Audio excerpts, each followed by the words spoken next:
to get this mop chopped.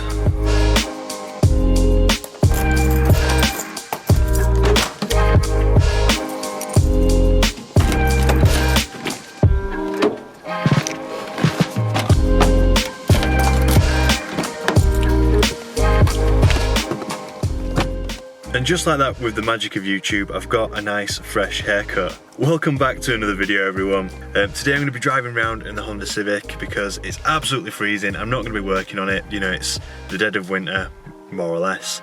I've got the wreath on the front door as well, you know, everything's looking rather festive, got the tree up in the house, all the rest of it. But yeah, I need to do some running around in the car, I need to pick up some parcels that I've missed, and I thought, what better of an opportunity to talk through the benefits, the pros and the cons of a lightweight flywheel and polyurethane engine mounts, or stiffer engine mounts in general.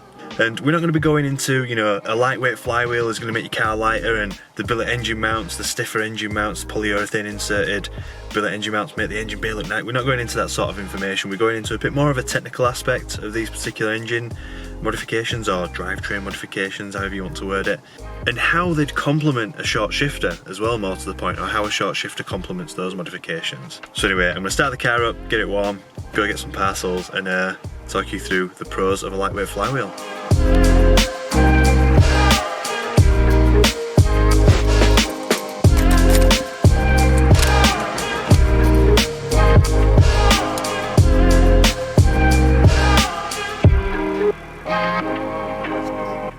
Now, one thing that is very easily noticeable when you change for a lighter flywheel is that the revs pick up much quicker. So when you blip the throttle, you can rev match easier. Also on downshifts, when you're blipping the throttle again, you know, trying to heel and toe, things like that, it makes it so much easier, it's ridiculous. So that's definitely one of the pros of fitting a lightweight flywheel, is just how much revier the engine feels. Now, another benefit to a lightweight flywheel is you get less rev hang. By that, what I mean is when you dip the clutch to change gear from first to second, the revs dip quicker, they reduce a lot faster. You don't have that sort of hanging motion of the rev counter or the RPM of the engine, making a jerky sort of motion if you try and make a quick gear change. So that's definitely a positive when you are making quick gear changes, but can be a negative, and we'll go into that next.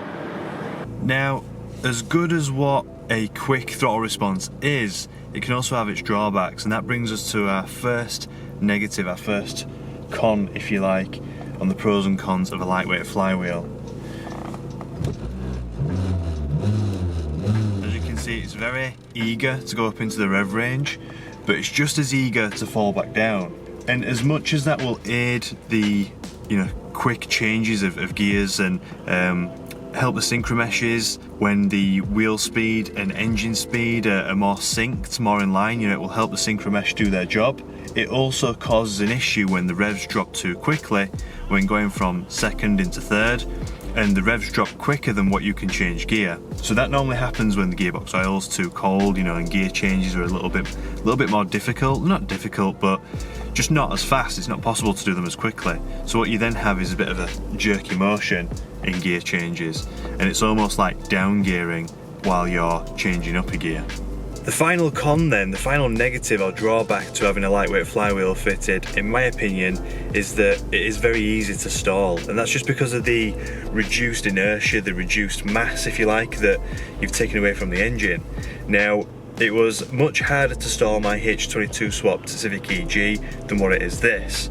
Although this has all auxiliary belts still attached, aircon pulley, power steering pump pulley, all that does help.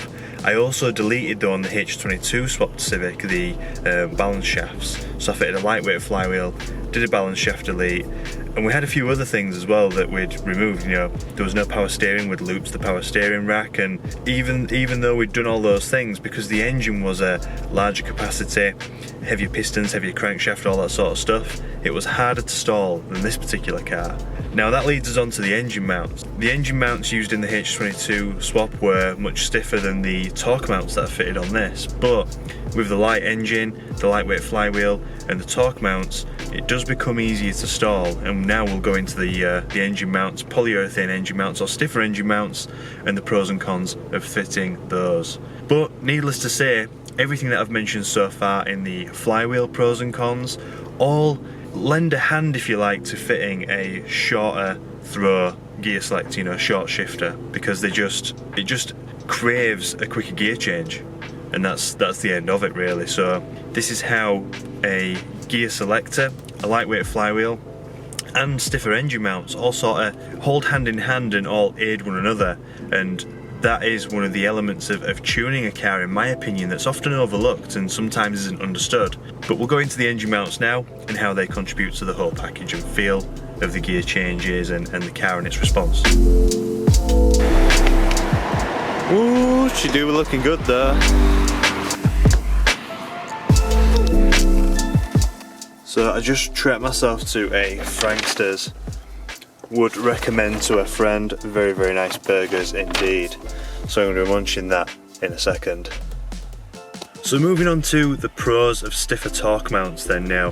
Torque mounts again do aid quicker gear changes in that they reduce the transient sort of lag that you get in, you know, doing a quick clutch kick, or, you know, banging the clutch out, dropping the clutch to do a quick start. You know, quick gear changes and making sure that there's no sort of torque or power loss in those quick and harsh movements of gear selection or you know, dumping the clutch. Because what it does is it stops the engine from moving as much and losing its torque and its power through that sort of momentum and twist, if you like, that's absorbed by the engine mounts. You know, less absorption means that you get more power quicker through the drivetrain to the wheels, which is obviously, if you're driving in a spirited manner, a good thing. But then that leads us straight onto the negative of that, which is they are harsher mounts. They do lean themselves more, you know, they lend themselves more to a quicker gear change. So if it's a long gear change, you know, a delayed gear change, then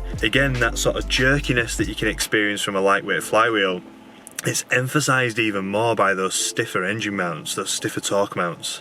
You also have a lot more vibration and harshness throughout the car, and that pretty much wraps up the cons of engine mounts, you know, of stiffer engine mounts. But, you know, these vibrations that go through the car, they can rattle things loose, they can make things vibrate, and some things make noises in this car now that never did, even by just replacing the torque mounts on this car with the polyurethane options. It's nowhere near as bad as the EG, as I mentioned previously, that had the balance shafts deleted, and in addition to that, it also had polyurethane mounts all round. There were no torque mounts on that car, it was just the 3 main engine mounts, as you do on a normal H22 swap.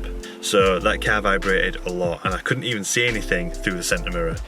So as you can see, both these modifications, these stiffer torque mounts, the stiffer engine mounts if you go for the full package, or even just the inlays, you can get like inserts that sort of fit around the original engine mount. Those and a lighter flywheel, even lighter pulleys and things like that, you know, things that take inertia away from the engine itself and reduce that rev hang and everything we've mentioned, everything lends itself to a quicker gear change being more desired in those situations, and with those modifications, you know, it lends to a quicker gear change. So a short shifter with those modifications is highly recommended by me, you know, and this is an element of car tuning and car modification that's not very well understood, not very well publicised or talked about, and it was something that I got asked on Instagram actually, you know, what's the lighter flywheel like, does it add extra power?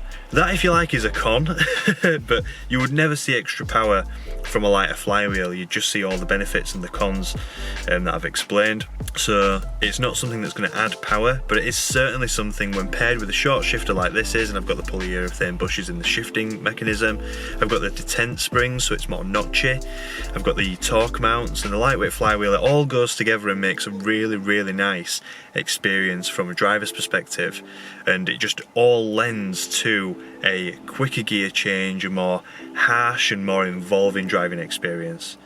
So that's going to wrap this particular video up. Thank you very much for watching. Please check out the other videos. I've got 50 videos now on the EM1, the build, the things that I've done to it, and the small bits of progress that are slowly making this car into a nice, fun, enjoyable driver's car. And more to the point, something that's making my, you know, 13-year-old self proud. So I always wanted one of these cars, and I've been modifying it to suit that particular era as well, shall we say, with the aesthetics on the car, as you saw earlier. So thank you very much for watching, and I'll catch you in the next one. Bye for now.